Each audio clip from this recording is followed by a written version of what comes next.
কি হয়েছে কি বড়? কান্না করছিস কেন? বাবা বাবা, আমি স্কুলে যাবো না।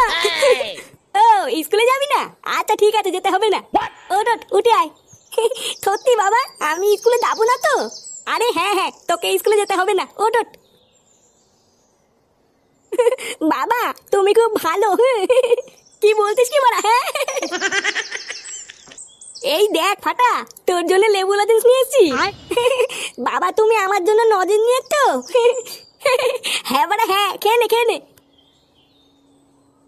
কি রে কেমন? হ্যাঁ এটা কি হলো? ছেলেকে তুমি স্কুলে না পাঠিয়ে ওকে লজেন্স খাওয়াচ্ছ? কেমন বালছেরা বাপ হয়েছে তুমি? একই একই দাদু ভাই কি হলো? কি হলো ফাটার? লেওরা একটা বাচ্চা ছেলেকে স্কুলে দিয়ে আসতে পারে না, আবার বাল বাল মারাচ্ছে। ভোদার বাল ওর কিছুই হয়নি, লজেন্স খেয়ে অজ্ঞান হয়ে গেছে। অজ্ঞান হয়ে গেছে মানে? অত বড় তোমার মানে বুঝতে হবে না, সরো তো লেওরা সরো।